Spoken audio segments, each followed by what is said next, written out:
কোনো রকম চাল বাটাবাটির ঝামেলা ছাড়াই আজকে তৈরি করব ইনস্ট্যান্ট ইডলি। চলো দেখে নিই। সবার প্রথম 1 কাপ সুজি, 1 কাপ পরিমাণে টক দই আর দেবো জল। অল্প অল্প করে জল দিয়ে ভালো করে একটা ব্যাটার তৈরি করতে হবে। জল কম মনে হলে আবার একটু জল দেবো, দিয়ে কিছুক্ষণের জন্য ব্যাটারটা রেস্টে রাখবো। কিছুক্ষণ পর দেখবো সুজিটা অনেকটা পরিমাণে জল টেনে নিয়েছে। তারপরে ব্যাটারটার মধ্যে অ্যাড করব বিভিন্ন ধরনের সবজি। আমি এখানে ক্যাপসিকাম আর ধনেপাতাই অ্যাড করেছি, আরও কিছু অ্যাড করা যেতে পারে। তার সাথে অ্যাড করব নুন আর বেকিং সোডা, দিয়ে ভালো করে মিশিয়ে নিলেই তৈরি হয়ে যাবে। একটা ইডলি মোল্ডের মধ্যে তেল ব্রাশ করে নেব, আর তার মধ্যে যে ব্যাটারটা তৈরি করলাম সেটা অল্প অল্প করে দিয়ে দেব।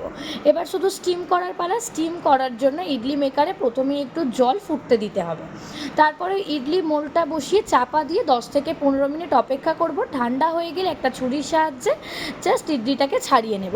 খুব ইজিলি তৈরি হয়ে যায় এই নরম তুলতুলে ইডলি। জানিও ভিডিওটা কেমন